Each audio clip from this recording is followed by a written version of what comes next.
One, two. Hey, if you are in chat hanging out with us, if you could let me know if you hear me, that'd be great. One, two. Hey, if you are in chat. Awesome. I just heard it back. I think I can hear it, so I think we're good.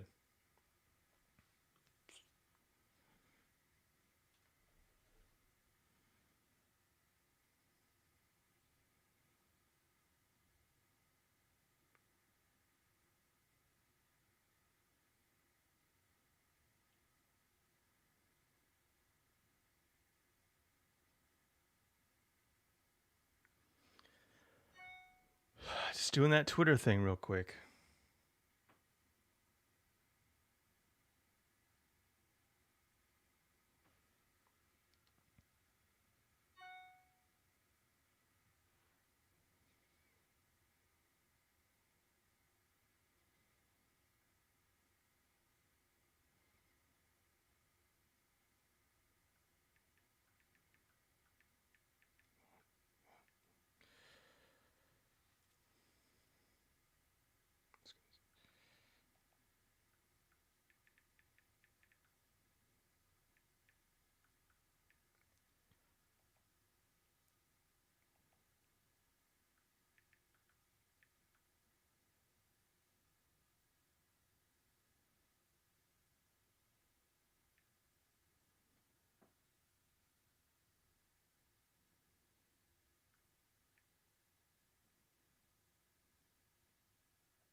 One, two.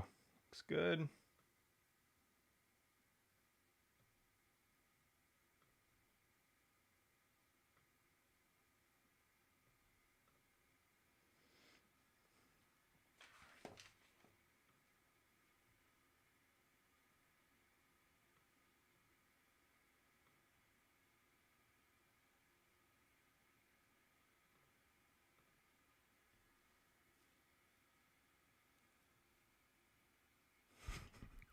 Hey, if you're watching right now, so I have this thing set up, and there's this frame. I'm so bad at OBS, like just so incredibly bad at OBS. But as soon as this Zoom call goes, it'll all make sense because we'll be side by side, and it'll be amazing. Right now, it's just silly because it's just a view of my chin while I get set up. So. Anyway, hey, if you're in here today, I want to thank you for hanging out with us and spending some time with us. Um, I think Tom will be here pretty soon. And yeah, if you have any questions, I have a bunch of questions. Uh, nice chin though. Thanks, Brent. I appreciate it. Good to see you, by the way. Um, how you doing?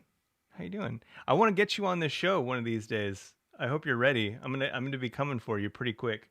Um, yeah. So yeah, we're gonna get started pretty soon. But right now we're just kind of hanging out, getting set up, waiting a little bit. But yeah, hit me up with your questions. I have a big Notion file that I'm going to be asking questions from, so we'll kind of go from there. But if you have stuff that I haven't already thought of, man, I would love to hear about it. So yeah, just throw those in there, and I will try to get to them. We'll see how it goes. We might have kind of like a dedicated, question time, where you can ask questions, or maybe you can just queue them up, and I will get to them. Let's see how we're doing. I'm going to squat for a second. One thing that I always end up doing is that I forget that not everybody um, does the whole like calendar thing. And so sometimes I um, don't send them the link to the Zoom call. And then they're like chilling out, just like, hey, where's that link?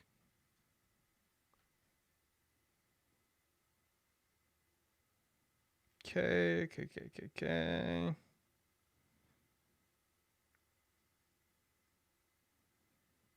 Get that right now, just in case. Can you hear everything all right? Brent, if you can hear everything all right, let me know. Make sure it doesn't sound like peaky or anything like that. We should be covered. All the levels look good on my side, and when I checked, it didn't sound too terrible. But we have had issues in the past, so I'd like to avoid that.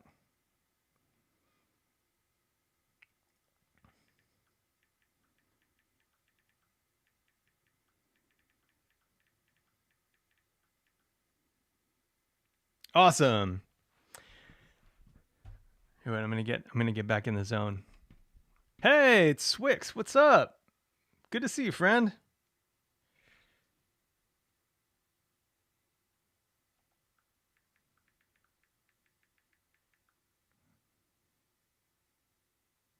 Have any of you played with this thing yet? Redwood? It's pretty new to me because I don't actually have a need for like a full stack framework yet, but man, I was playing with it this week and I'm just blown away. It's so cool. Oh, Swix is going to bed. Hey, well, I appreciate you coming by and saying hi. Makes me feel good. Thanks for the love, my man.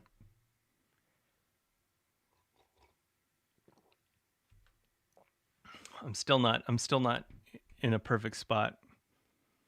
I'm gonna look super silly as soon as Tom gets in here. It's like, why are you squatting, bro? Just trying to get my reps in while I can.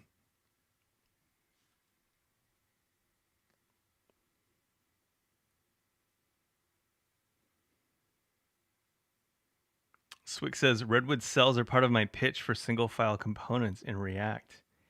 Interesting. I like that. Brent. I did the tutorial, looked really promising. Yeah. It is. I'm kind of curious, like, have you done anything with I need to like put my hands up to like utilize this space. Have you done anything with Rails, or has it always been like primarily JavaScript-y type stuff? Because I, I was getting some just major Rails feelings as I was going through some of the tutorial, and it just made me so happy. Just made me so happy. Especially since I've been kind of on, I've been one of these like negative folks who are just like, yeah, if I was gonna build an app today, I'd build it in Rails. Like, screw as much as I like React, that or like Laravel maybe even. But this has me rethinking some stuff. Oh yes, it's that time. Tom, Hello. hey, Hey, how's it going? good, good. It's going really good. How are you? I'm well, thank you. Welcome to React Podcast. Thank you very much. Ooh, you gonna stand the whole time? I am. You know, I found out like a long time ago that I just think better like when I'm standing, and so I get a little bit lazy, and I think this standing helps me a little bit in constructing questions and I don't know whatnot. That's fair. You can't fall asleep while you're standing, right? That is the truth. You can't fall asleep while you're standing. You got a haircut since last I saw you in video I form. did. I got tired of worrying about where I was gonna, like how I was gonna deal with my hair. And I was like, you know how I can take care of my hair for like 6 months? Yep. Yep, yep. Yeah, we have one of those as well, and it's just yeah, it's a godsend. I actually got my first haircut, and it was super weird getting a haircut in a mask because they're just constantly having to like fiddle with it like all the Oh time. yeah, But yeah. Yeah, I haven't been to a haircutter in a long time. And yeah, so, but I have people I know in Berlin and they're more open over there, but they do wear masks when they get haircuts. And they were like, the person takes the little thing off, does your ear, and they put it back on. yeah, it's wild. It's wild. Um, well, hey, I am super excited to have you on the show today. We haven't. I'll let you know when we're like fully starting, but I'm just personal note. just super thrilled to meet you. And I've just been a huge fan of so much of the work that you've put out. So it's a real honor to be able to talk with you today. Well, thank you very much for having me. I'm excited too.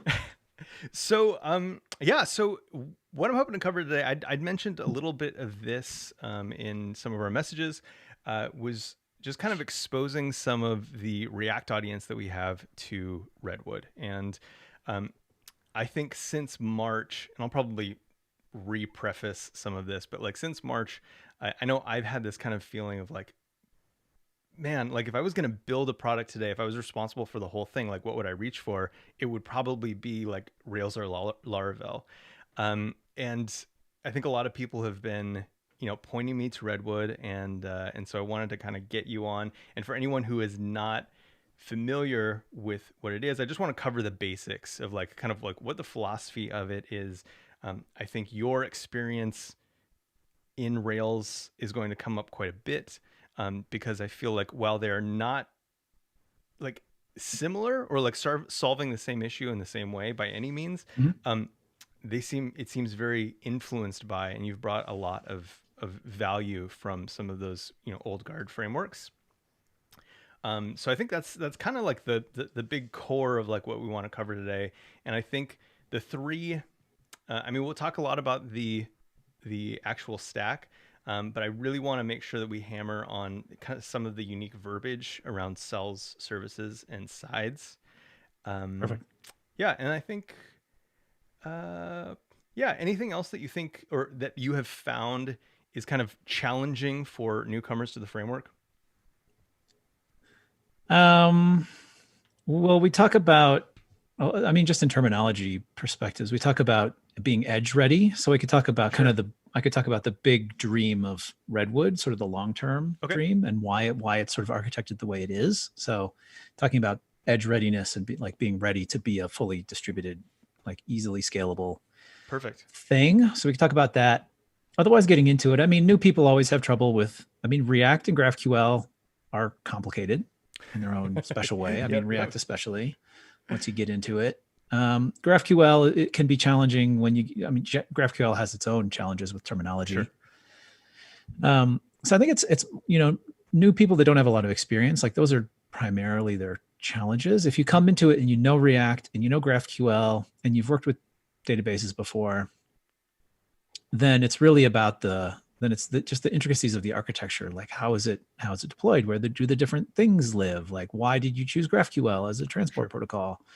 Like those are kind of some of the questions that people would normally have. But I mean, The normal hangups. it's really just codifying a fairly normal set of technologies and just trying to integrate them really beautifully. Like that's the Yeah. bulk of it. So I can't think of any specific questions. Like often it That's will be great. like, where are the boundaries of a Redwood thing? And especially like where's the boundaries between the services logic and the database Yep. part, like Prisma, for people that aren't super familiar with Cool. doing databases, which, like people come in and they're like, oh, Jamstack, I could do full stack. I want to do that. So I can build a real product, but I'm a front end developer and I Yep. haven't used databases a lot. And so I don't understand like what Prisma is doing for me and like what the boundary Yeah. of that Yeah. is. Yeah. And I mean, Prisma itself is, we just did an episode recently on Prisma, and it is it's so incredibly nuanced, like what it actually is. And so, yeah, Right. Right. I'm definitely one of those more like front end designery type people. So, I'll be asking a lot of those questions in earnest today. Fair enough. um, cool. Yeah. So I think in terms of Arc, I was kind of thinking about talking about your experience and kind of like why Redwood. And if I understand correctly, you're using Redwood to build Chatterbug. Not exactly. Not okay. Redwood actually comes out of some learnings from Chatterbug. Chatterbug right now is a Rails app. That's how we started it like 4.5 years ago. Mm-hmm. It has since started to look a lot more like a Redwood app. So it's React on the front end. It's talking GraphQL, but it talks GraphQL to a Rails-based GraphQL Gotcha. API, Okay. right? But in doing that, we were like, man, I wish we could just do the whole thing in JavaScript, Right. right? And then it's like, well, we have those pieces exist, and you could deploy it to like Netlify or something, right? And you get Yep. this like easy scaling. You don't have to worry about anything. It's super simple for, in the normal case, and like why has nobody leveraged this yet? Why has Yeah. nobody done that? Cool. So we'll cover that stuff. We'll talk about kind of like what it looks like maybe just after that to market this product in today's landscape. Mm-hmm. So I think the marketing side of it, how it compares conceptually to Gatsby Next, some of the other things, and then and then some of the more technical stuff towards the end. And then at the end, I usually like to ask people kind of like what they're excited about for the future. And I think that kind of your maybe like 3-year goal for what Redwood and full stack Jamstack looks like would be a really good fit for closing. Okay, let me go. I'm just going to refill my Yeah, water yep, here. yep, of course, no problem.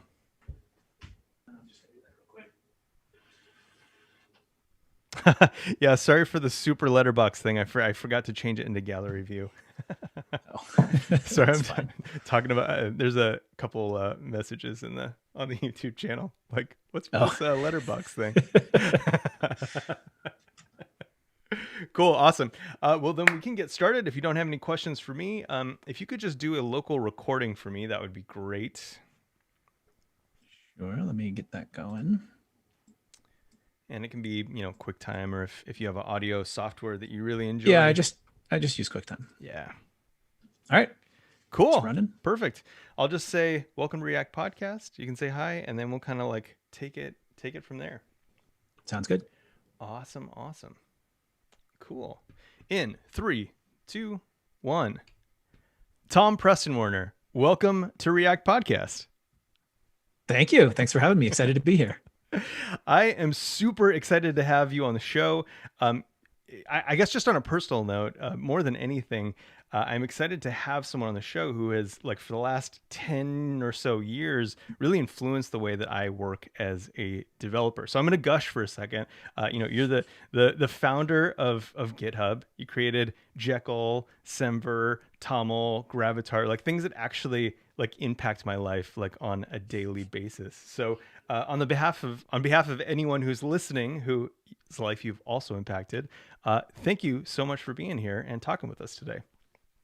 Well, thank you for saying so. It's absolutely my pleasure. I mean, I love creating things. I love bringing value to the world and making other people's lives easier. I'm a developer, and it brings me great joy to be able to help other developers have more enjoyable lives. And so I'm absolutely pleased to have done those things, for you to enjoy them, and to be here to talk about stuff. So this year has been kind of like a funny year, and I feel like you're the person to talk to about this. I mean, it's an understatement. Yeah. I forgot about all the other things because I was just thinking about like React for right now. But yes, it's been a chaotic year. But I know at the beginning of the year, people really started to ask me a lot. I went on a couple podcasts talking about, if you were to build something today, what would you reach for? Like, if you're going to build a product, not just, some type of front end for an existing product, or, an integration or a UI, like if you're going to build a product, what would you reach for? And I feel like in React, I've not had an answer for that. And so it's always been like, well, I'd probably reach for something, that I know pretty well, like Rails or Laravel or whatever. Mm-hmm. And, as I've had those conversations with people like on this show or other shows, Redwood keeps coming up. And it wasn't until recently that I kind of like got a glimpse as to like what this is. But you have built one of the flagship Rails apps in GitHub, and now you're building a framework to bring some of those like full stack ergonomics to React. And I guess my big question that I want to start off, like kick this all off with, is, when you have so much muscle memory and power in the tool of Rails, what is it that inspires you when you're building your next product, your next service, your next startup, to kind of sit down and start thinking about a framework from the ground up? The journey really for me from Rails to wanting to work on Redwood and build a new framework started kind of gradually. So Chatterbug is the current startup that I have for language learning. And we started it out with just plain vanilla Rails, like everything done the normal, simple, easy way, server-side rendered, like nothing fancy on the JavaScript side, just jQuery. This was like 5 years ago. And then we started building more and more front-end stuff. And we had a designer who was also a developer, and he wanted to use React. And I hadn't really used React much before, but he started building things with it. And I started to dabble with it and learning React. And I was just blown away by how much better the paradigm of building front end with React is, right? So it's like there's jQuery over here. That was what I was used to. And then there's React over here. And I'm like just delete all of the jQuery stuff, like immediately, right? Like we have to do everything new has to be done with React, right? And I just started getting into it and really loving everything that everyone loves about React, right? Which is like it just simplifies the way that you build front ends. It compartmentalizes it. You get the one-way data reflowing when you change stuff. Like it's the dream that I kind of always had, the thing that I always wanted when I was writing front ends, Yeah. you know? And in jQuery, you're like, let me fiddly find this thing by ID and then like change the text. And React is like, no, just change just change this variable and just like boop. Right. And I was like, oh yes, like I need that. So we started using more React.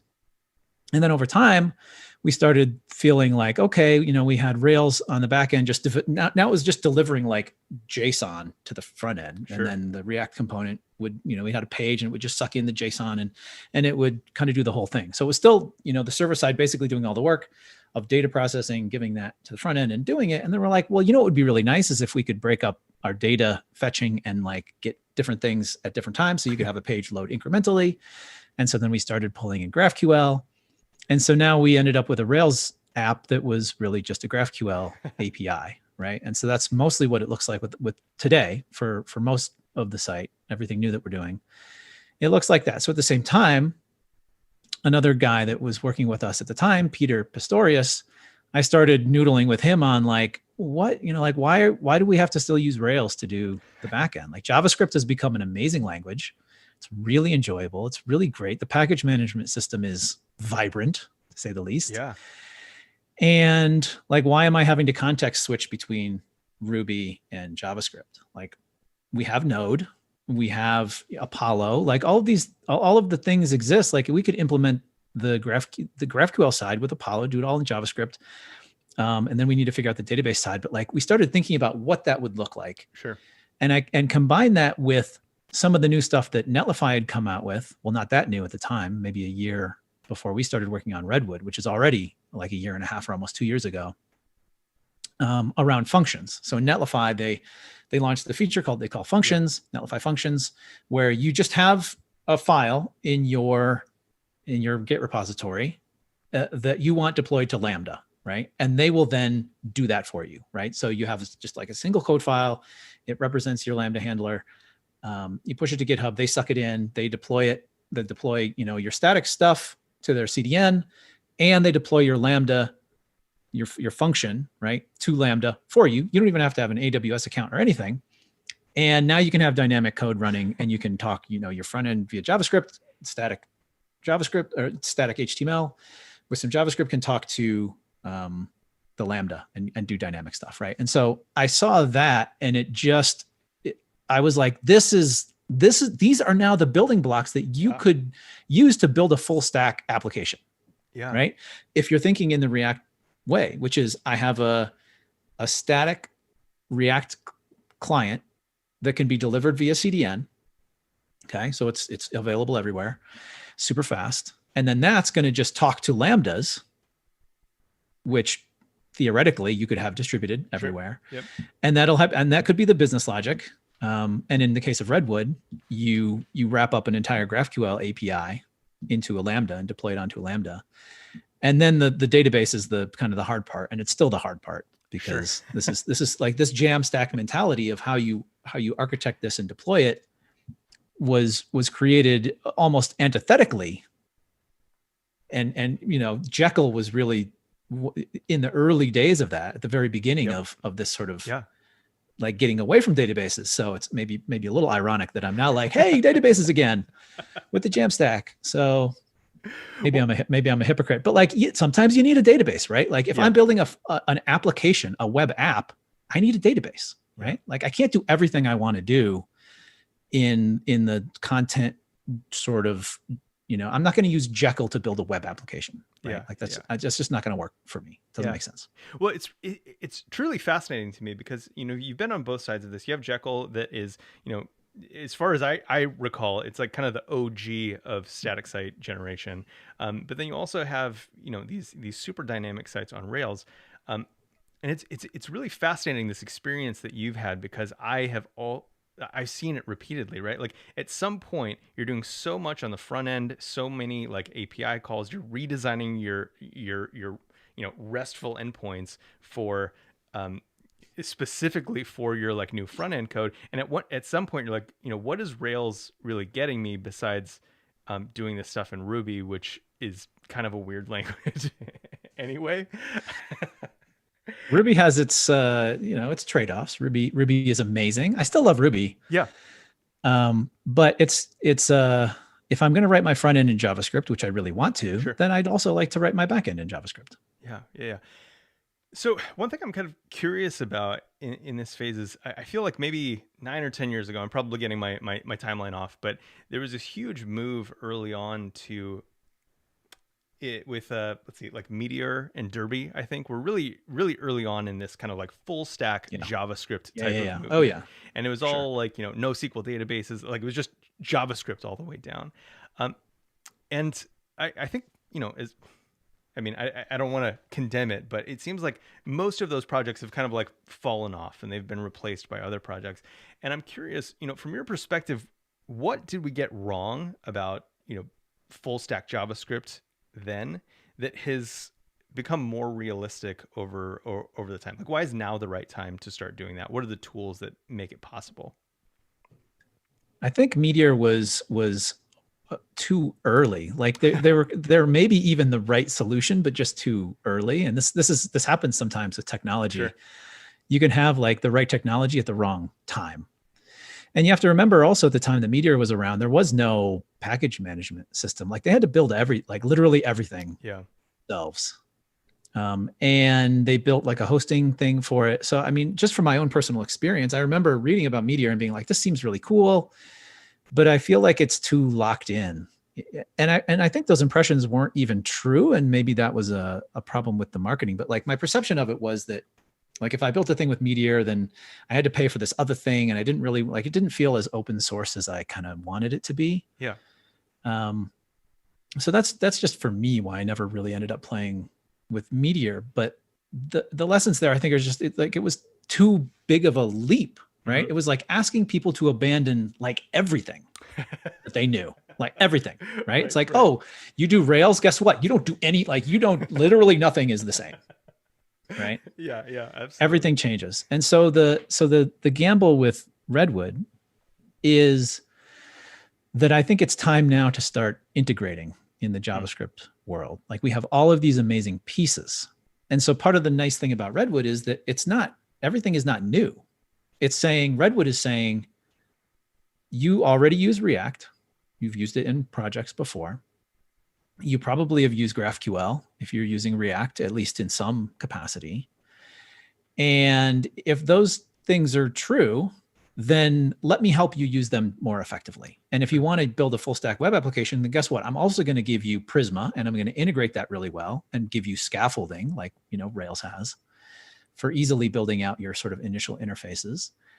And I'm going to integrate all that together like beautifully and simply and give you generators and some of the really nice things that we expect now in a framework that Rails made us expect, because Rails pioneered so many of these things. But they're just not present in the JavaScript world, right? It's like the state of the art is create React app, and you're like, all right, hit create React app, and like, good luck. See you on the other side. Tell us what you made. Right, and you're on your own, right? So now you're like, oh man, like I gotta figure out how to do everything. You have to make a million choices, and then everyone's React-based application ends up being completely different, down to the file structure. Yeah. Right? You show up at a new company and you're like, all right, I'm ready to get started on your React, web app. And then like you got to spend the first week just figuring out like where files go, Oh yeah, yeah, and right? all Because the local everyone does it differently. conventions. Yeah, absolutely, absolutely. So, And oh, sorry, go ahead. so Redwood is in a lot of ways just standardization. It's if Redwood is anything, it's standardization and integration, Hmm. right? And what we say is we do all the hard work for you. We configure Webpack for you so that you don't have to, so that you can focus on your product, which is exactly the same thing that Rails did 15 years ago, 20 years ago almost. Now, one thing that is, I think, maybe a little bit different about Rails is there's this huge kind of mindset of like configure or convention over configuration. Is that right? Yeah, Mm-hmm. yeah, I got it right. Sometimes I flip those. There's this whole mindset, that's the big thing, and they leverage Ruby quite a bit to actually make that happen and to kind of infer a lot of details based on namings of things and the Right. place that they live and whatnot. And I'm curious. I know that can be a hindrance a lot of times in adopting a framework, and I'm curious: does Redwood kind of have those same types of convention over configuration and trying to do some of the same things in the same way, or does it leverage more just the generators of putting things in a place that makes sense and then kind of letting you just use JavaScript and React as you normally would? I think it's we don't really talk about it because I think that idea of convention over configuration has just permeated software development so much that it's like it would be weird if it wasn't that way for Sure. any project where you're like the first thing I have to do is write 100 lines of config. I mean, I guess Webpack is a little bit that way, but they've made that a lot better too, right? Like you can get started with Webpack really easily, but like once you get into Webpack, it's like, oh man, like you got to really understand what it's doing. Like you Sure. got to watch 10 hours of video on like the internals of Webpack to do certain things. But that's because it's just such a powerful, like it's just like that's what Webpack is for. Webpack is so that you can like do anything in the Yeah. build process. And so for Redwood, we don't really talk about it. Like it's just that's just the way it is. It's kind of it's just there. Right. So there is minimal configuration. There's configuration where you might want it, but like there's defaults. So I guess today we think of it more that we just have sane defaults. So I think and that's like the common expression of convention over configuration. What it has become is just sane defaults, and your project better have sane defaults or just nobody's going to use it. Yeah, yeah, yeah. Well, I know, and I listened to an episode of Friend First where we talked with Sam Selikoff and Ryan Toronto, and you were talking about how it can be really difficult in a long-lived Rails app or like a Ruby app, to be more honest, where things kind of happen at levels that you don't really understand, and you can insert I guess a preference at a level that's really hard to find. And I'm kind of curious how JavaScript solves that. Like, does JavaScript solve it by being like a less like meta programmable language, or is that something that you guard as kind of the designers of the framework? I think JavaScript does solve it by being less meta programming, which I really like. Sure. Like my main problems with Rails are in its sort of magical elements. Like it can be too much magic. Like when we were building GitHub, honestly, going into it, I had done a lot of Rails. I was doing a lot of Rails, and honestly, I wanted to do less Rails. And so I wanted to write the backend stuff. And so I wrote Grit, which is it was the Ruby to Git bindings so that we could read the Git repository from disk in Ruby, turn it into Ruby objects, and then be able to express those through the front end through Rails. And I went out and I asked Chris Wanstroth, my co-founder, one of the co-founders at GitHub, if he wanted to join and help me build the Rails part of it. Because I honestly didn't want to build the Rails part of it because there's just like there's like too much complexity and magic there for me, honestly. Like I wanted to write a pure Ruby library where I had complete control over everything. And like no one was trying to do a bunch of fancy stuff for me. So I honestly don't love as much magic as there is in Rails. And I really, really dislike like meta programming functions, like cobbling functions together by iterating over strings and like defining the functions based on the string names. Like I just can't, I have a very low tolerance for that level because it makes it impossible to find anything. Like your search becomes useless. And so I don't love that. And it makes it, to me, it makes it hard to maintain things. And just the magic and the automatic like loading of things can get, I mean, well, that's probably a bad example because that's actually really nice. But like the, there's just, well, Rails, right? Like Yeah. there's a lot of hidden things. And the framework itself is like, how much code is in the framework of Rails? Like it's a large amount. Yeah. And so Redwood is actually pretty minimal. Like the weight of Redwood itself is really low. We do very few magical things for you. There's a few things that we do around cells, which are the declarative sort of data fetching. We do a little bit of automatic loading in the routes file, because otherwise, if you have 200 routes, you have 200 import statements for like every page component that you import, which I didn't like. So but that's just like a little thing. It's like, oh, you don't have to manually import them. Like that's it. Like, yeah, it's magic, but it's like a 20-line code file that does that in Webpack, or it's in Babel now. Everything's in Babel now. Everything has come out of Webpack as much as possible. It goes into Babel so we can support TypeScript properly. But I like having less magic. I like being able to statically analyze my code for the most part. Like that is a valuable thing. Ruby is inscrutable. Like to build tooling around Ruby is like almost impossible because of the metaprogramming. Yeah. Yeah. Well, this is something that has really struck me in my very limited exposure to Redwood, through the tutorial, is that it has an explicitness that I really like, and I almost want to say like tasteful magic. There's like tasteful little bits of magic that's like, what, I can see how that's valuable. Like I don't want to, like I think the way that you're using, workspaces is a really good example of that. Instead of having to, kind of navigate down to that root directory and then back up to whatever you want to import, just you got a workspace for it, source, like you're good to go. And it does feel like there's a lot of things that kind of help with the ergonomics, help it feel frameworky, but like don't feel like this big top down, we know all the ways that you should be building a React app. It feels very much like a React app that I have full control over right out of the box. Yeah, and you can. This is the thing. Redwood's not going to really prevent you from doing or using any normal library that you would want to use. It's like you want to use a state management library, Redux or Recoil, whatever, MobX, like go for it. We don't have an opinion on that currently. We might in the future, but we currently don't. Or CSS framework, like we don't care. Like there are some choices that we decided that we couldn't make because they would be too restrictive for people, right? If you say like, oh, in a Redwood app, you have to use Tailwind CSS, and anyone who didn't want to do that would be like, well, I guess this framework's not for me. So whenever those questions would come up, if there was an answer where someone would say, oh, well, I guess Redwood's not for me because of that choice. I mean, some of them are basic choices like, oh, you're going to use React. And honestly, that's not even necessarily one. Like right now, we have chosen React as what we use for our web side. So in Redwood, there are sides. There's the web side, which is your front end. And then there's the API side, which is your back end. And for the web side, we've chosen React, but there's no reason that we couldn't in the future create a different web side that used Vue. Like there's nothing fundamental about the framework that would prevent you from doing that. It's just a technology choice that we made because that's what we were working with and that's what we like best. But you could imagine doing that because architecturally, a Redwood application is a statically deliverable front end that talks GraphQL to a GraphQL API. And it doesn't even have to be like the sides don't even have to be the web, right? From the very beginning, and the reason that we use GraphQL and focus on making it really nice and easy to build a GraphQL API is because it means that you can build a client in anything.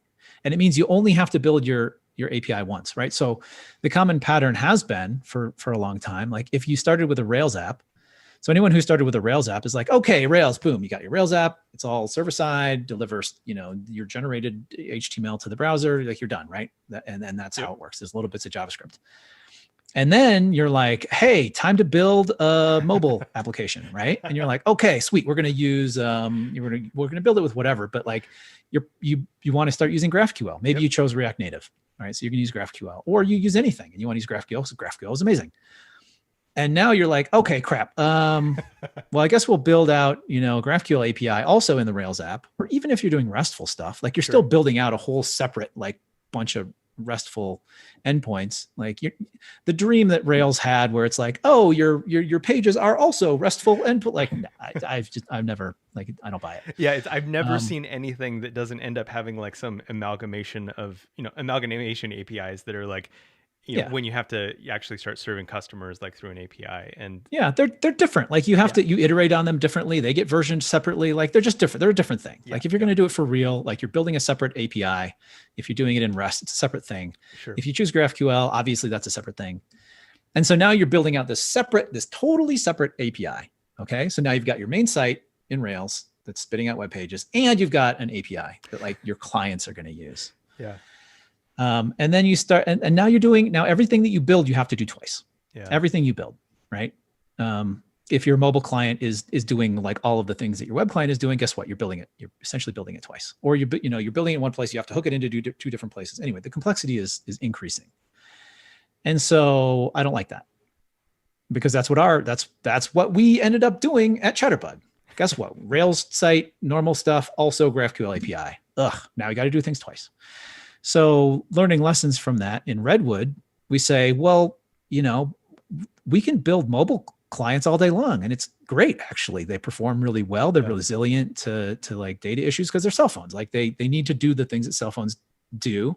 They're optimized for performance, and so like if that's a totally normal thing to do to build a mobile app that way, then why are we not building our web apps that way?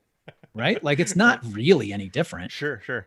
So then we can just have everything read from a GraphQL API. And then my backend is literally just a GraphQL API. And now I only have to build things once. Yeah.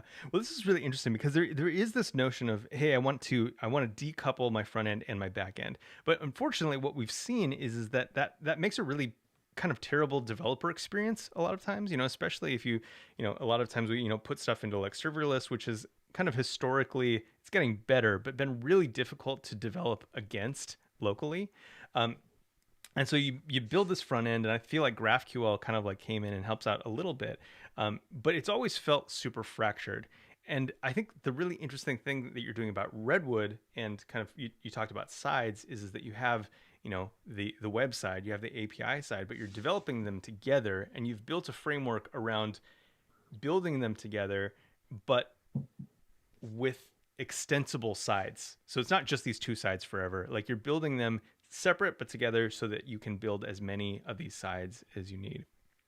Yeah. And it's all in the same repository, right? So Yeah. a Redwood repository is a mono repo. It's actually two projects, right? We use Yarn. So we have workspaces. The workspaces come from Yarn. And then you can operate on them independently. And when you build, you have different environments, right? Because the target for the website is a browser, and the target for the API side is a node runtime. Sure. And so if you, the problem, and like some people are trying to do things where they erase this difference, where it's like you pretend like it's all one thing, but the reality is it's not all one thing. Like the code that runs in the browser and the code that runs in Node on some server somewhere, let's have different restrictions. They have different performance characteristics, and you're just doing different things. And so I think you can get the illusion that that's going to help you out, that it's like, oh, look how easy it is to pretend that these two things are the same. Sure. Like Next has this sort of philosophy where it's like, oh, look, they're the same. And it's like, they're not the same. Like, I don't want you to tell me that they're the same when they're not the same. Like, I'm a developer, I'm a responsible developer. And so I need to know what's going on, and like, stop trying to confuse me about like what runs where. Right. So Redwood's like, you know what runs where. Right. That is interesting. And I feel like Next, over this past year has really kind of backed out of, I feel like they used to be the same exact API calls, and now they're kind of like backing out of that a little bit. So you have like certain calls that, run on the server side, certain that run on the client side, and you can like attack them differently, which I feel is exactly to your point, where as a developer, that they're different, and you don't want to have to pretend that they're the same thing, because they're not. Now I want to back I up. just don't want to be, I get confused enough as a programmer. Like, I don't need additional layers of confusion. Right. Now I want to back up a little bit and cover some of the parts of Redwood. So we talk about Redwood, but what are some of the technologies that it actually uses to accomplish the goal of providing this full stack, Jamstack type of development experience?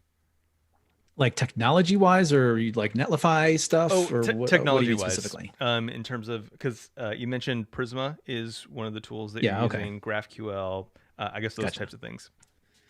Yeah. So as I said before, it's a React client on the front end. So React, and you would choose probably some way to do CSS. You might choose some way to do state management, but people do that less now that with hooks, like things have become a lot simpler. Um, and that's kind of your React front end. Hmm. And then the API is built right now. We use Apollo, and we like it for the most part. I think it's pretty heavyweight on both the Sure. client and the server. I mean, it's more important on the client to be light.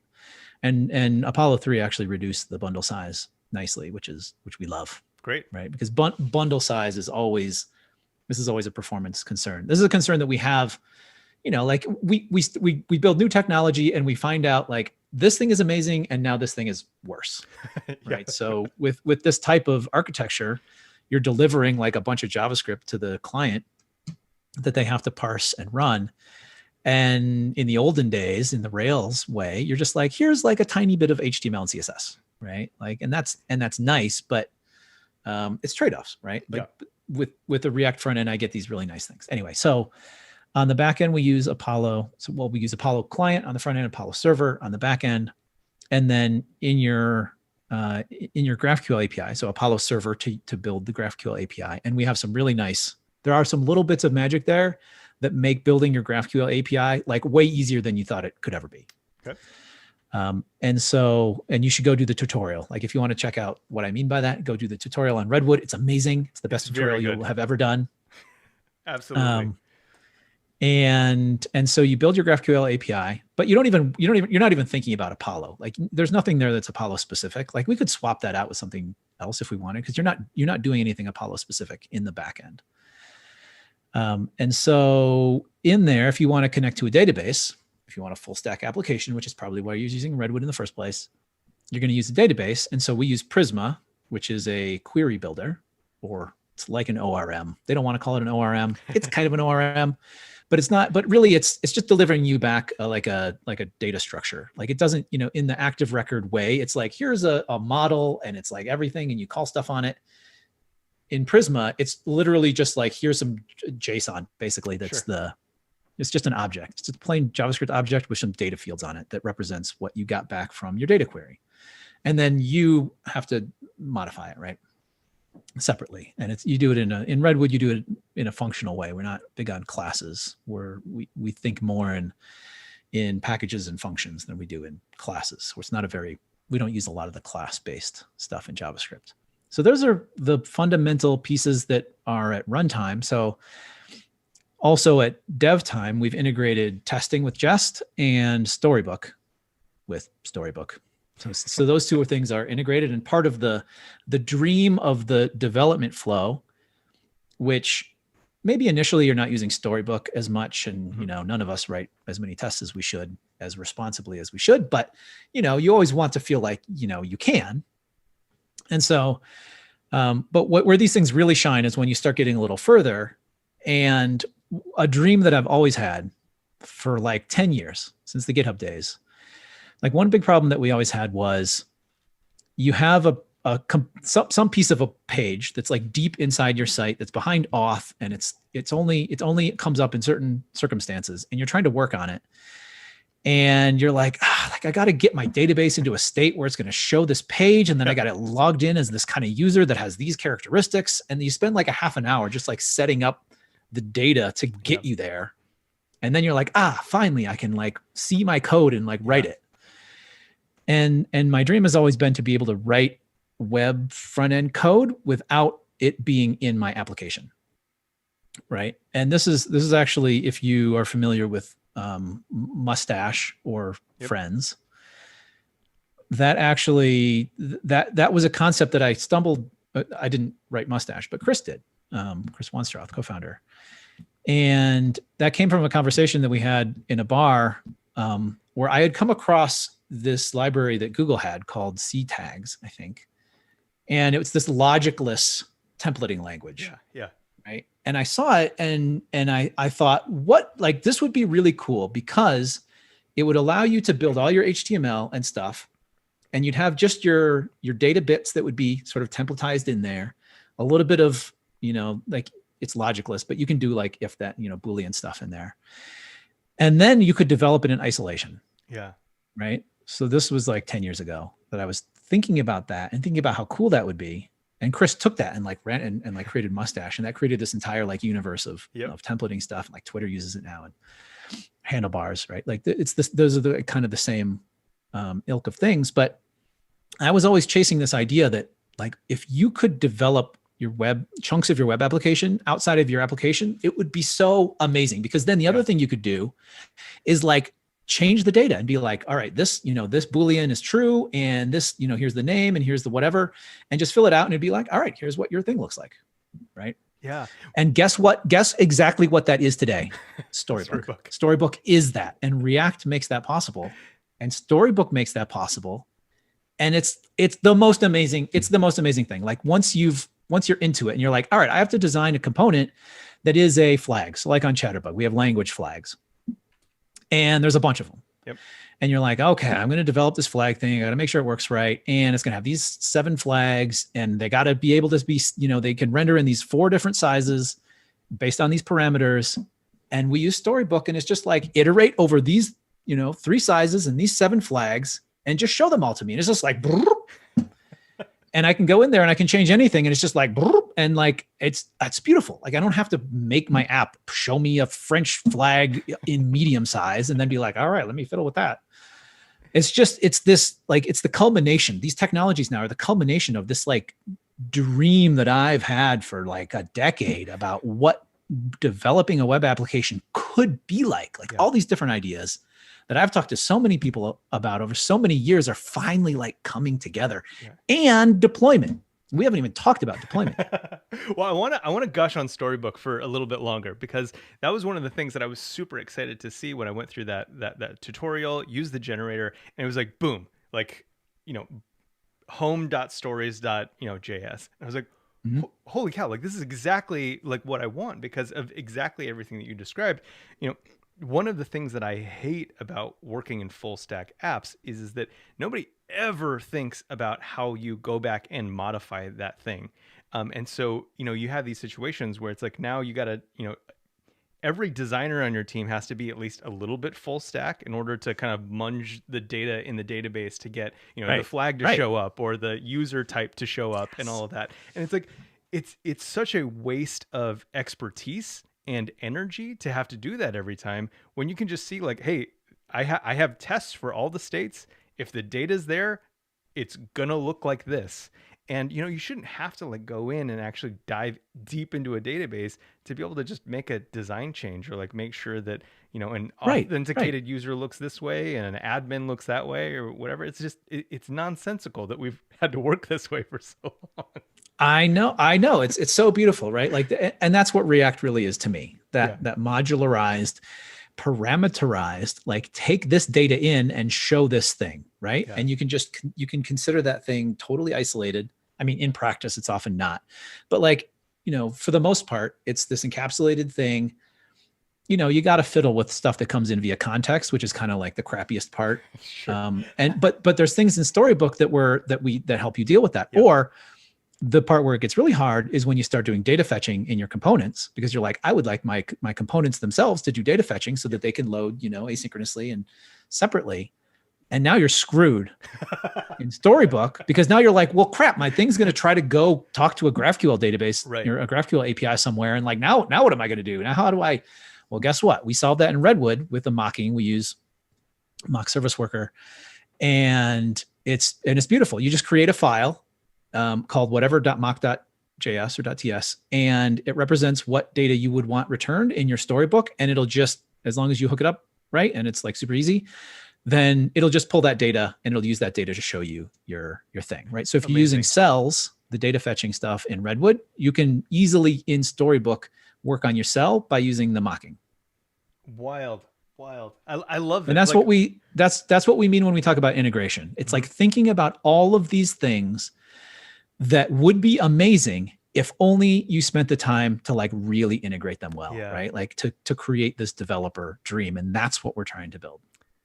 And you see a lot of this trying to go into design tools, right? Like, so you have, Figma maybe has some integration where you can connect to your GraphQL server and get data like that. But this is Right. actually happening in the product. It's not like some separate phase. It's like you can actually do that same thing utilizing cells and stories. That's amazing. Yeah. And testing. So you use those same mocks in testing. So you use the same mocks across your tests so that you can also test and get whatever mock data you want. And then you get a multiple different mocks, but there's a default mock that Storybook will use because it's hard to tell, like it's annoying to tell Storybook all the Sure. time, like what you want. So if you just want one thing in Storybook for it to do to make sure it's going to come back with the right stuff, but you could have multiple and you can tell it which one to use. If it's a little, you have to add another line of code, but the same mocking behavior works across both testing and Storybook.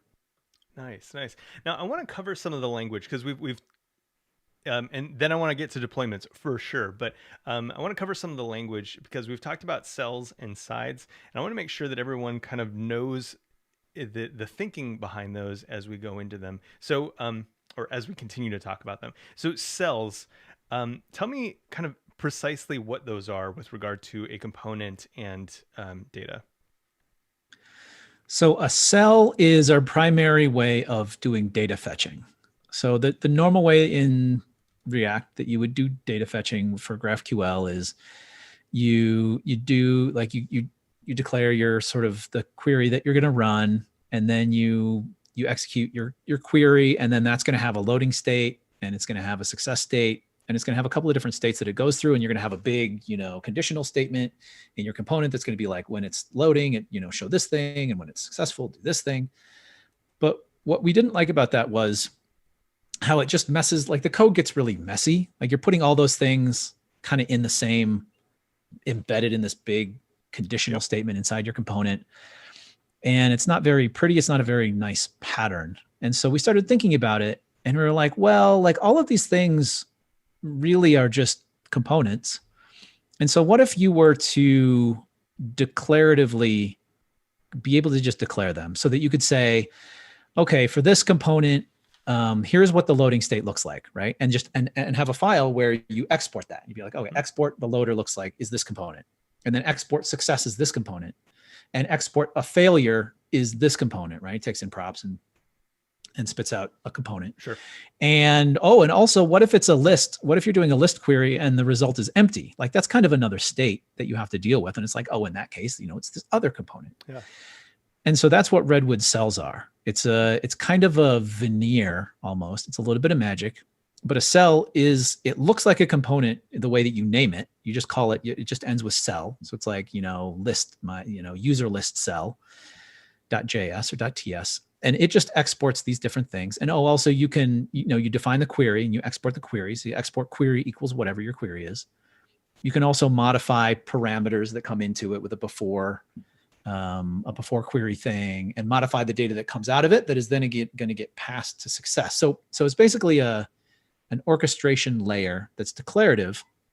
So then we run the query for you, right? We're like, okay, you exported the query. So give me the query. I'm going to run the query. And then during the different states, I'm going to just grab the thing that it needs, right? So I'm going to like, you exported a loading component. So give me that. And then you'll see that for a second. And then, I got a success. I got some data back. So give me the success component, and I'm going to give it the data that I got back, right? But you might want to change in between the results of the query and giving it to the success component. You might want to change it. So there's a little kind of callback in there that you can do. An after, what do we call it? After query, I think we call it. So it's like before query and after query. Maybe, I forget now. But you can change the data before it gets to the query and after it comes out of the query. Oh, interesting. In case you need to munch it or change it a little bit for that specific component rendering. You can just, if you need to do a little bit of modifying of the structure to reorganize it from what the GraphQL gave you to what you really want to take in from the success component, then you can do that. And that allows you to really think about what you care about. You're like, I'm working on the successful state of this component. Like, boom, here you go. Like, here it is. Nothing around it. It's just the success component. It takes in props and it outputs what it needs to. And you're not looking at all this other crap that's around it, this big conditional, and you don't have to worry, and you just don't have to worry about it. And this also, like thinking long-term, this allows us to be in the GraphQL call so that we could do interesting optimizations in the future. Because instead of you running it, right? Instead of you doing the actual query call to Mhm. Apollo client, well, it abstracts Apollo out Sure. so that if we did want to change the GraphQL client, we could without you having to change your code because you're not doing anything Apollo specific in this case. Um, and it puts us in the middle. We're now Yeah. the middleman for the request response, which means that as we start thinking about how to solve problems like the waterfall problem, where you have a component that fetches some data and it has subcomponents, it's going to want to fetch and complete that data, that request before it gives it to its children. But the children might not care about anything Sure. that first, that parent query is doing. It might only need the ID of a user or something, right? Yeah. And so you have to wait, right? And then it finishes and then it passes down to the children because it's just the way that React renders. And so in the future, we might be able to optimize the way the GraphQL runs to parallelize things or combine things up or do whatever we want to do because we're in there. We have control over that process. So that's what cells are. It's one of those little tasteful bits of magic that I really like because, as a designer, it's really nice to be able to just like pull off the one state that I need and like focus on that. And then also, like you said, to be able to opt into optimizations without having to concern myself with the changes to Apollo and whatnot. Like you've actually taken the work of having to know what those tools are that connect you to the database out of the way completely, and that's now a framework concern. And I'm sure that there's ways that you could dive into it, but like you said, you're going to get optimizations by kind of not concerning yourself with that. Yeah, because and that's the beauty of something that's declarative, is that you're just saying what do things look like? Mm-hmm. What do you want it to be, instead of running it yourself, right? Instead of having all the imperative code around, do the actual query and here's the query and then deal with the different states. Like you're just saying what you want at the end of the day, and you let me, the framework, I'll take care of it. You just tell me what you want. I'll take care of it. I love that. Love that. So that's cells, and I think that that's a really great little abstraction around those concepts, because I mean we've all seen components like this. They all look the same. They all look really gross, and it's really nice the way that you've organized that so these components can be very clear and declarative. Now, before we jump into services, let's talk about sides. This is a really interesting construct that you have, and the two that Redwood ships with when you build a new Redwood app are going to be web and API. But tell me, kind of, what is the notion of a side? Kind of the abstract notion of a side. So the sides really are just how we break the main pieces of the app up. And right now there's only the two, right? There's the website and the API side, but they're really conceptually really it's the API side, which is really the primary one. Like your application is a GraphQL API, and it may be consumed by one or more front end client. I call them client sides. And right now we deliver a React based web side, but that's just because like we started with web apps. Like web apps are the easiest thing to do, a lot easier than a mobile app, a lot more useful than a command line interface, for instance, or a kiosk app or a car, something that runs on the dashboard of a car, whatever you would consume something from, some IoT device. Like the web app is sort of the standard, like easiest place to start, and that's kind of what we were interested in. And so that's why we call them sides. That's why they're distinct, and that's why we use GraphQL in order to communicate between them for that flexibility. Yeah. And eventually, we would love for Redwood to have a setup for, it's like, well, what do you want? What are you building? Are you building a website? Are you building a mobile application? Are you building a command line tool? Are you building something else? And have all the Redwood goodness for not just building a web client in React. Maybe we'll have the ability to write a web client in Vue, right? Or something else.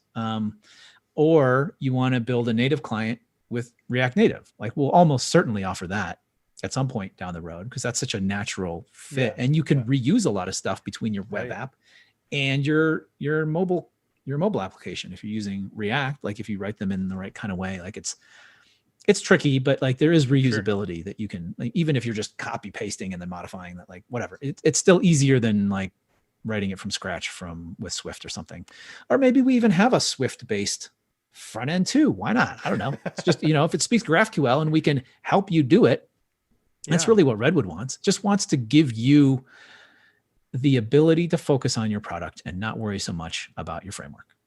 So I'm curious. You've mentioned having a possible Vue website. If someone really liked the notion that you're after with Redwood, but wanted to do it in like Preact or Vue or some other type of thing. Um, are the pieces there right now that they'd be able to maybe plug in to that and kind of like build their own side like pretty easily? We haven't spent a lot of time abstracting out the notion of sides. I think we've done a little bit. Mhm. Peter has done, I think, a little bit about that, but we haven't spent a lot of time because it's not really our main concern Sure. right now. Our main concern right now is like get a 1.0 out. Yeah. I'd love to do it before the end of the year, and we got a lot to do still. Like we haven't tackled SSR pre-render type stuff yet, which is what we're really focusing a lot on right now. So there's some big things that are really essential for 1.0. The concept of sides and like this sort of future of Redwood helping you do that is a little bit further off. Mhm. So we don't make it easy, but it's not going to be too difficult, I think, because like Yeah. there are some assumptions that it's like, oh, you have a website and you have an API side, but right now you can actually not have a website. Like you could just delete the web folder or delete the API folder, and Redwood's like, okay, I'm cool with that, I'm creating right? React app now Yeah. with Well, right. Storybook. I mean, and right. So you still get like a lot of the benefits on the front end. You get Yeah. Storybook and testing and like all the things that we help you do there, integrating just beautifully with these different things. And if so, for instance, we're working on this app called Repeater. That's at repeater.dev is the URL. And that's a background job scheduler for the Jamstack. So one of the problems that happens when you start deploying to something like Netlify is, guess what? Where do you run your like Right. scheduled jobs, right? Well, there is nowhere to run them. Well, that's what Repeater is for.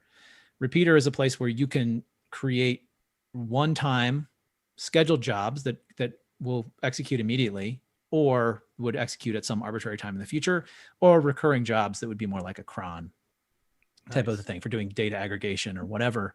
Or if you're just sending an email, you do a one-time thing and you're like, I don't want to wait for my email to send in band. So send, tell Repeater to schedule that. And it then the job of Repeater is to make an HTTP call back to you. And you can create custom functions in Redwood very easily that will just be Lambda, just full Lambda functions. And so Repeater can just call back, it gives you the payload, and then you use the rest of the framework in the normal way. You use the rest of the API in the normal way, and you can do whatever you need to do when it schedules to call to you. Send emails or make some change in the database or do whatever you want to do. Yeah. And so so my point was with that is Repeater actually has no backend itself. So it's a Redwood Huh. application with no API because we built, and Rob Cameron, who's another core member of Redwood, built it as a Rails app because he wanted to use delayed job. So Repeater Dev backend is Rails that is using delayed job because he knows that super well. And he's like, I could just spin this up and like we could make this thing work. So he's like, all right, go do that. And so the Rails front end with no API talks directly to this. I'm sorry, the Redwood front end Yeah. with no API talks the front end instead of talking to the Redwood API. There is no Redwood API. It talks to the Rails app, and that is the authoritative like data store. So and it works really nice because it's just Interesting. GraphQL. It's all GraphQL, man. Rob Cameron's in chat right now. He says, "Hey, that's me." Oh, awesome. Hey, Rob. I love that. I don't have the chat up, so I can't see it. No. It's great. Yeah. So that's one of the big questions I think, with front end applications and Jamstack and all that is, you have these things we didn't even talk about jobs, but Rails is really good at giving you services and wrappers around being able to delay jobs, and it's really Right. cool to hear how you're kind of still using some of those services, but you're kind of hiding them behind, um, hi, obscuring them a little bit. You don't have to use like a full stack framework just to leverage those pieces. Yeah, well, that's sort of the Jamstack serverless way. You have a variety of services that someone else is going to manage for you because you don't want to manage them. So things like background jobs is one. Uploading files, like there's a bunch of services where you could use to upload files because it's like I don't want I don't want to manage that. Like, honestly, like, really, do I really want to manage like uploading your files to S3 and like dealing with that in my database? No, absolutely. I just give me an ID and go, you store them wherever you want and I'll know how to pull them down and like you deal with it Yeah. and I'll pay you to do that. Right. And so this is the serverless architecture aspect that is the Jamstack. Like, this is the normal Jamstack kind of way to do things. But you can use those third-party services and integrate them into your app. And now you don't have to deal with that. You don't have to build that, right? So billing with Stripe, you want to do like store, inventory and store stuff with Shopify, or uploading files with FileStack, or dealing with your background jobs with Repeater. And so now you can collect these services, but as the core, you still, with Redwood, you have a full stack web application with a database, and you're doing the things that you care about most, the things that are specific to you. Because guess what? Storing, handling uploads of files and storing files is never, ever going to be the thing that my business does or cares about, right? Like, that's always the thing that I have to do in order to make my product. But I don't want to build that. Like, that's not my core value, right? So how can we help you focus very specifically on your core value and let other people handle the thing that is their core value, so they care about it more than you ever will, right? And you just pay them a little bit of money to do it for you. And in the end, like, that ends up saving you money in the long term because you're hiring fewer developers. And what's always the most expensive thing in building a company? It's always, always, always, always, always the people. Yeah, yeah. I love this because there's a huge amount of pragmatism built into kind of, the documentation and the notion of Redwood that I'm very much attracted to. And it really is focused on building a product, getting a product to market, focusing on your core competencies. And like, maybe at some point down the future, like, in 10 years or whatever, you might want to like own, image and file uploads again. Maybe, probably not. But like, you're not restricted from doing that. But there's a very pragmatic way of like, just like, hey, what you need to do right now is build the application, build the product, build the service so that people will like want to use your thing. And you should delegate as much of the other things as possible. And I really like that about the Jamstack philosophy is, there's so many great services. What services can we use to get to market way faster? Absolutely. And this, I think, segues nicely into deployment, where like Redwood makes it super easy to deploy to Netlify. So like, you can create a Redwood app. You still need to spin up a database somewhere. We're working on ways to make that a lot easier. Netlify maybe will help you set up a database and get it running, and then you just hook in directly to it, whatever's not a big deal. Right now, you got to spin up a database somewhere on DigitalOcean or Heroku or AWS, or wherever you're happiest with. And then your Lambdas are going to connect to that. And that's beautiful. It's really easy. Like a single command, like the migration, Prisma will handle the migrations for you if you're using MySQL, Postgres. And it's just beautiful, right? Because you get your client is on a CDN, the Netlify CDN, for instance, super fast, globally distributed. And then your business logic is going to be deployed to Lambdas. Right now, this is a restriction with Netlify in that they deploy all Lambdas to US East 1 in AWS, right? But the roadmap there is like they're going the direction where it's going to be like, okay, well, eventually they'll let you choose where you want them, or they'll auto distribute them around the world or whatever. And now you could have your Lambdas around the world. Yeah. And then the last part is your database, and having distributed relational databases is still pretty challenging and expensive. But I'm really excited about things like Fauna. FaunaDB is a NoSQL, but serverless, like properly serverless, and like globally distributed, right? So like it really fits the Redwood use case super well. Only in that it's not Prisma there's no Prisma adapter for it yet. I think they will. Their plan is to do it eventually. And it's FQL. Like, I want to use FQL, their query language, FQL, to do it. And it's still not quite as easy as I would like it to be. But like, you can see in the future that eventually there will be choices for these globally distributed, serverless, relational things. I hope someday, but like, just relational databases were just never built with this in mind. They just do not. They were never, they've got a restricted number of connections that you can make to them, which is like totally not the serverless way, right? Fauna's like, talk to me via HTTP, like all day long. Great. As many connections as you want. Like, we'll handle it. We're good. Queue them up. It's all good. Right. And MySQL's like, I have 20 connections. So be careful. Right. And you're like, no. Use them wisely. So, right. And so if you put your business logic on Lambdas, guess what? You could have an infinite number of lambdas. So you could have an infinite number of connections. So now you have to add connection pooling. Like, so there's still some things here that are not fulfilling my long-term dreams of what Redwood can be. But that's why we're here, to push vendors to make this stuff better. And part of the core thesis of Redwood really was, let's build this now before the infrastructure pieces are really perfect, so that we, once people realize how amazing Redwood is, like, and we get users and they're like, hey, vendors, we want to use Redwood, but your stuff sucks. And they'll be like, okay, I'm sorry. Fine. I'm going to make my stuff better so that Redwood is better. Right. Like, that was kind of our thesis. So I have no shame in saying, like, some of these things aren't optimal yet. Cause like, we're early. We're not Meteor early, but we're early enough that we can help push the industry where we think it can go. Interesting. Now, one of the things that you touched on is database, and you still have to kind of figure out the database piece of it. But it sounds to me like, Prisma is at least abstracting the direct calls to the database for you. So, if you're using a Redwood app, you don't have to necessarily, on the web and API side of things, concern yourself with, SQLs or MySQL or like Postgres or whatever, like the actual specifics of your database. That's all going to be abstracted away by Prisma. Yeah. So you're writing JavaScript. You're not writing SQL. It's basically, they call it a query builder. So it's building the query for you based on the code that you're writing. So it's like, whatever dot, it's like DB, whatever your DB, the client dot post dot find one, and then you give it an object with the ID in it or whatever, right? So it's a query builder. Yeah. And that's nice, because I don't want to write SQL, honestly.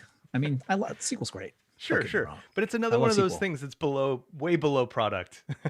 Like I just don't, for those cases, like, I don't want to drop into SQL. Like, I want to be in JavaScript as much as possible. And that's a kind of like, I want to think in JavaScript as much as possible, right? And Redwood lets me do that. Yeah. And Prisma's just, it's nice, right? And it handles a lot of the details for me about how this is going to be orchestrated, and it has a migrations thing, right? So really, we wanted, like, for Redwood, when we were building it, and when we started building it like 2 years ago, we were like, okay, we want some kind of an ORM. I wanted, like, what am I going to use instead of active record? Like, what's the active record of JavaScript? And we went and we looked at a bunch of the ORMs that were available, and there was a bunch, but none of them really held a candle to active record. Yeah. Like, active record is a masterpiece. It is a one of the great human achievements. Like, it's amazing, like how powerful it is. And then you go over to JavaScript and you're like, what is what is this? Like, this is not okay. Yeah, they're all cheap knockoffs of really, like you said, it's just a really amazing achievement, active record. I mean, it's a huge part of Rails that I don't think people realize. Like, that is really the masterwork of Rails is active record. Yeah, it's amazing, right? But it's become so amazing that it almost becomes unamazing in that you can do so many millions of things that it ends up with great amounts of complexity. Yeah. Like, in the scoping that you can do, like, you can do really interesting things with it. So interesting that, like, people go into your code base and they're like, I have no idea what the hell you're doing with active record here. Like, this is ridiculous. Yeah. So it comes at a cost, perhaps. Yeah. Like terseness, you get what you get in terseness, you lose in maybe figure out ability. And so Prisma, Prisma was very early. Like, they were like super early when we came across them, but like the fundamental architecture that they had, and like how you would use it and how you define relationships and things, that was finally something that felt like, oh, this finally feels like something that could hold a candle eventually to active record. It at least is not making choices that preclude it from getting there. Sure. Yep. Now I want to take a quick pause and just ask you, I know that I totally lost track of time. And so we're at like 3:12 right now. So I just want to make sure, maybe we can like start wrapping up. I just want to make sure that you don't have anywhere to be like right this second. I do actually, but let me just push it back real quick. I just seen it. Sorry, I'm usually super good about like knowing like when we're approaching an hour, and I was enraptured with all the stuff that you were talking about. So I apologize for that. Okay, I'm good. I can keep going. Okay, cool. So maybe just like, we can start wrapping it up, maybe like 10 minutes or so. Sure. Cool. Perfect. Awesome. Let's see. So where do we get back in? I think at this point, I'll probably just kind of like ask you about like where you hope to see this going. Or uh, I did want to cover auth because I think that's one of the biggest things that people don't know how to even start with in a React Sure. app. So maybe we'll do auth, and then I'll just kind of ask you like what your hopes are for the next 3 years of Redwood. Sounds good. Cool. Um, okay. So one thing that a lot of people ask us about on the show, and I want to make sure we sneak in before we kind of close out this episode, is auth. And I know that there's a lot of concerns about auth. React apps. There's like so many services. It sounds like Redwood has a very kind of Jamstacky way of handling auth. And I'm curious what providers you work with right now. So out of the box with Redwood, you can install very easily a couple of different auth providers and then have them up and running like in a couple of minutes. I actually have a demo of getting auth running in 3 minutes. I think it's 3.5 minutes. And it's like Nice. you go from no auth to installing auth and creating like it integrates with Netlify, Netlify identity. And within a couple of minutes, it's like, boom, you're done. You've got auth, it's on Netlify identity. You've got a login and sign up box, and you've got stuff in your code to where you can test whether someone's authenticated. And you can do it all in like 3 minutes, right? And that's true of all of the auth providers. So we've got Netlify identity, Auth0, and what else do we have in there? Magic links. You Yep. can go to the documentation and see Yeah, it looks what like they all are these days. Netlify, GoTrueJS, Firebase, Go Auth provider or Google Auth Yep. provider, Yeah. We added that one Superbase, recently. and then awesome options for custom ones as well. Yeah, and so nothing precludes you from kind of rolling your own. And in Mhm. fact, the sort of the framework, we have like a mini framework for building an auth plugin essentially to where you could build your own. So nothing says that you have to use some third party auth provider, and a lot of people don't. And so we want to make that really easy. But as long as you write it in a way that's going to speak this interface, that's going to talk in this interface, then it'll still integrate with Redwood in the same way that everything else does. And so you get the advantages of being able to use then the role-based authentication system if you want. So you can install one level, which is just tell me whether a person is authenticated at all, right? And it's just like, okay, the person is who they say they are, and now you can kind of make assumptions about whether they can do things. So this would be useful if you're writing like something that just has an admin section. Like let's say you wanted to write your own blog system and you want to be able to log in and create posts, but just you, and you don't care about anyone else. And then you might just install it that first level. But once you start wanting to have multiple different roles, so you want a person who can edit posts and someone who can post them, and maybe another person who can moderate comments or something, right? So now you've got 3 different roles.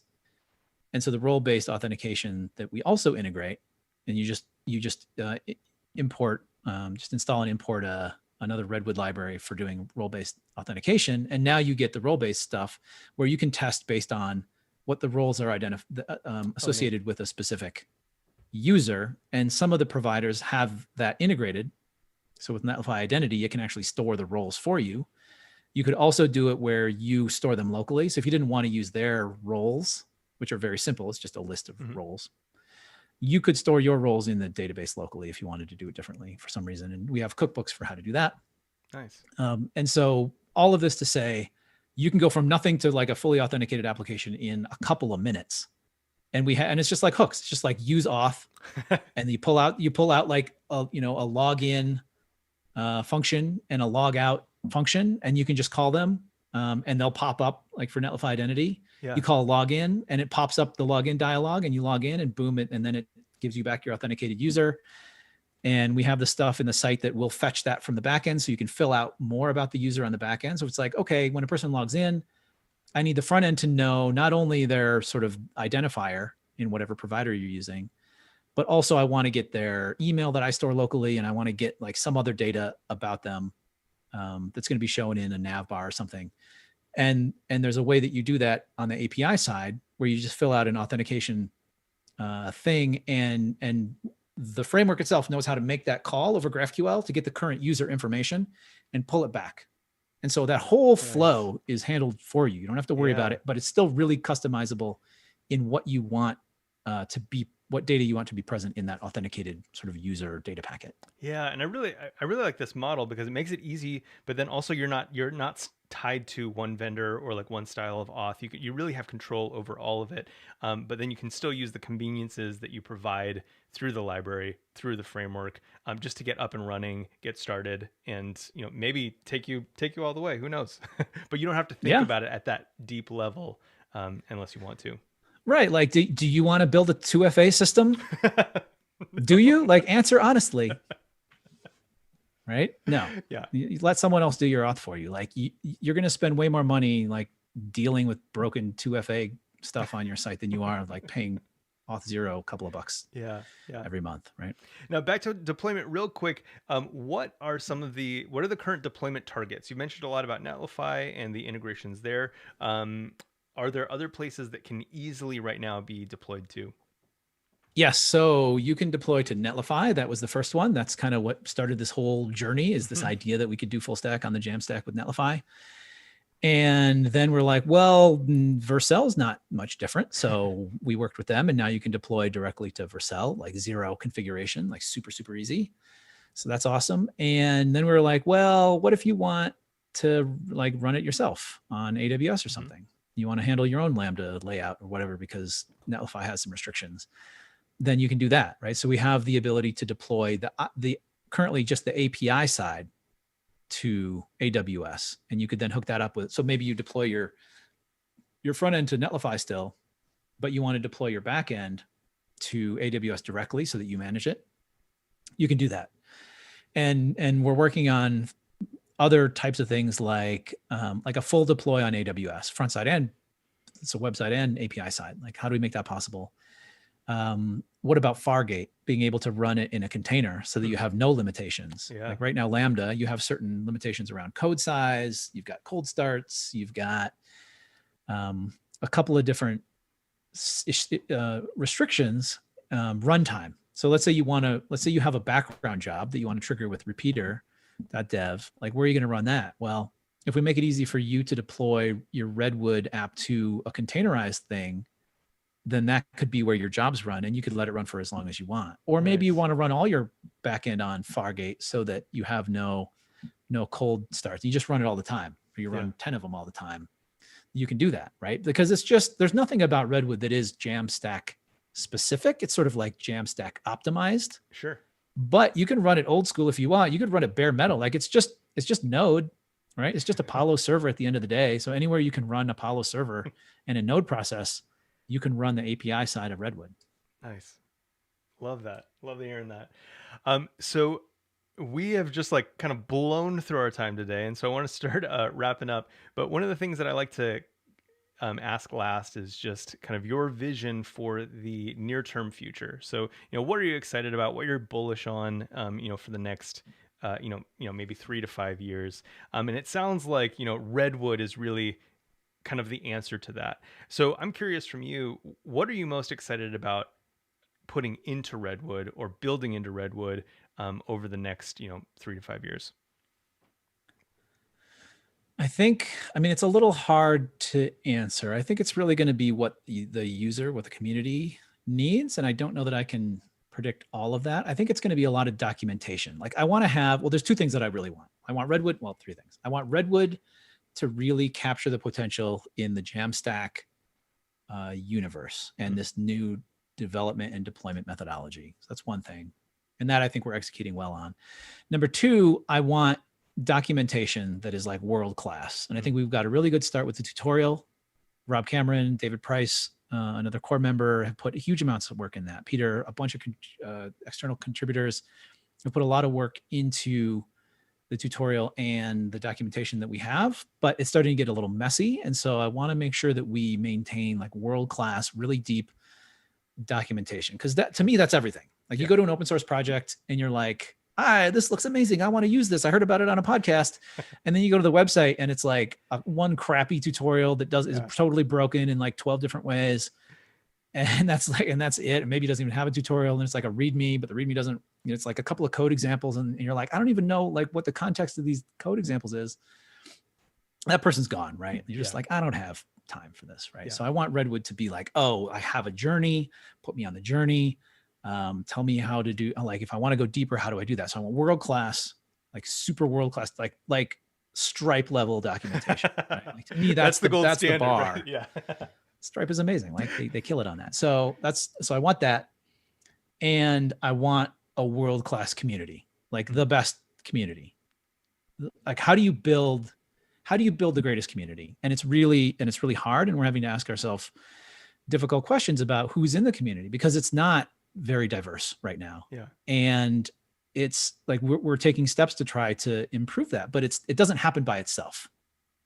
You have to work very, very hard to make that happen. And so we're asking questions about that and talking to people about how do we get the right people here? But it's also a very hard thing to go to people and say, hey, do you want to come do free work for me on my framework? And so it's a tricky question, right? So we're navigating those questions, but I would really love to have a community that people look at and they say, I want to be part of that community, and I can tell how much care they put into it and how helpful and kind they are and how much they want to help me succeed. And that just creates this spiraling sort of value in a community that I don't think you see very often in open source. I think you see it very rarely. And I'm wondering if we can do it differently. And we're putting a lot of time into thinking about how we can do it differently. So I think those are the things for Redwood that I want to see. In the greater ecosystem, I think Jamstack is going to continue to iterate and improve and become more powerful and less restrictive. Things like Lambda, like what's AWS, what's Amazon going to come out with next, right? Like they have all these pieces. Like how can we leverage those to make developers' lives easier? And in the little bit longer term, I would love to have to care less about what my data storage story is. Like it's really difficult right now. There's a million different ways to do it. There's the relational, NoSQL. Like I want to not kind of have to care. Like right now, I don't have to care about where my front end goes. It just goes on CDN, done. Yeah.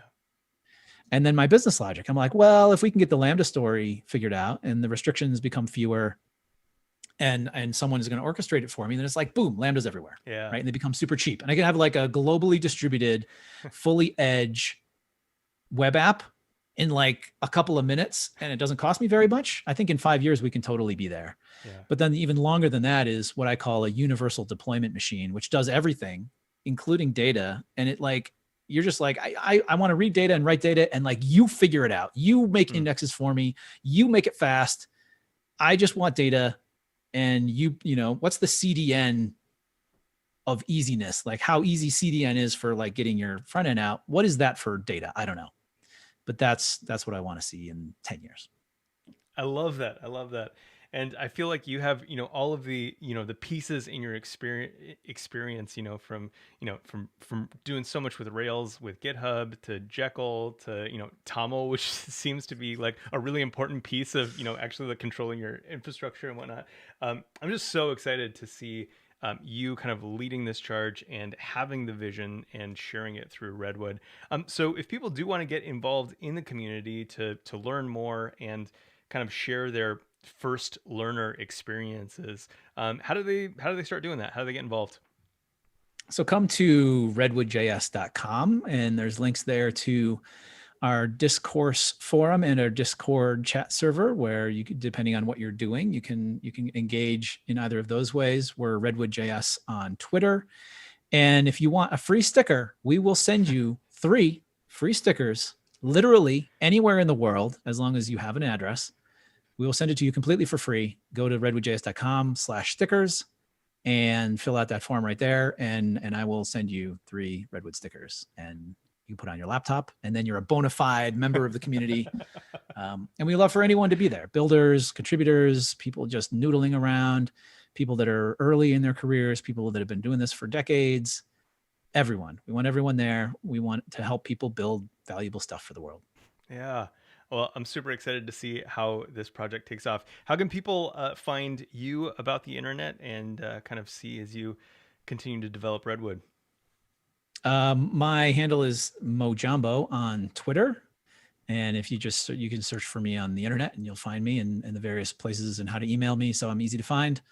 And RedwoodJS on Twitter. Give us a follow, give us a star on GitHub. That helps us a lot. If you want to see GitHub become more more used and continued development. A star on GitHub is really valuable. It's a signal for others that there's interest there and that it's going to be a long-lived product. So that's how you find us. Awesome. Well, Tom, thank you so much for your time, your abundance of time with us today. I really appreciate you taking the time to explain so much of this to me and our listeners. And I hope a lot of them just kind of join in and just get really excited about what you're doing. So thanks again for taking time to chat with us today. Absolutely. It's my pleasure and very happy to be here. Awesome. We did it. All right. Hour and a half. Oh my gosh. I'm so sorry about that, but thank you for giving us that time. It's all good. Awesome. I think we're I think we're good. I think we answered most of the questions that had like come in as people were asking them. There weren't a ton, but I think one question that we didn't really get to, I didn't feel like it fit, was about lock-in. I think let's see. One of the things that is a bit concerning about adopting a framework is sustainability over time. Will this still be around in a year or two? Well, I know there's no warranties in OSS. Can you comment on the extended life of Redwood? Yeah, I think that's mostly it, by Esteban Rojas. Do you want me to answer that now? Oh yeah, if you don't mind. And then I think we'll okay. Yeah, it's open source. Like I intend for it to always be open source. I have no reason to ever license it any differently. Like I love open source. I want to give back. I have my success. I don't need, I'm good. So I just want to build and like, that's why I do this. Like I love just being part of this, a part of the open source community. So yeah. Redwood's always going to be there. If we ever build a company based around Redwood, I think it would be a different company. It wouldn't be like Redwood Incorporated. It would be something else that would then build things that rotate around the Redwood world. But like, it's important to me that Redwood is like pure in its sort of own way. That like contributors to Redwood feel like, they're providing value to Redwood and all the people that use Redwood, and that their contributions aren't just like feeding the corporate machine. Sure. That is like sucking all the value off of Redwood. Like that's not what I'm interested in. I just want to create value. So I don't even know what that looks like from a monetization perspective. If there's something there, I haven't really stepped back and thought about it a ton. We've noodled around it a little bit. Like, is there a deployment? Like, do I need to build the universal deployment machine? I don't know, maybe. But as far as lock-in goes, like you can run Redwood anywhere. It's all standard stuff. Like you can dig in. You could, I don't know, like we very much don't want it to feel like there's lock-in, and we're taking steps to make sure that that's not going to happen. And that people don't, even if there is monetization, that it doesn't feel like it's a weird kind of monetization. Other companies have gotten in trouble with this lately, in names, but like it's dangerous. Like it's a tricky thing to navigate where you're like, hey, I made this cool open source thing, contribute. And then also like, I'm going to make a bunch of money on it. Yep. Well, that's good to hear.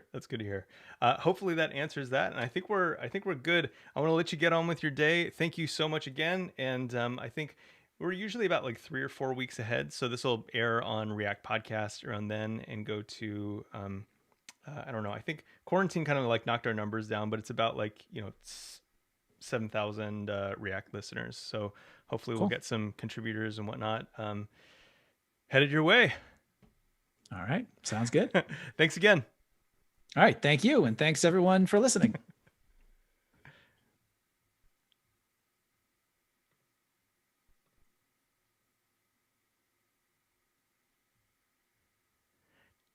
All right. Hey, so I got no face up here anymore because of my OBS setup. But hey, thanks so much everybody for tuning in. And I guess you're just gonna see my Zoom meeting and who's up next, which is kind of exciting. I thank you for listening. If you enjoyed this and you want to hang out for future live recordings for those who have decided that it was okay to stream them, just subscribe. Hit the bell icon and we'll let you know when we do the next one. Thanks so much for being here. You can hit us up on React Podcast if you have any follow-up questions. You're awesome. Thanks for being here. Bye.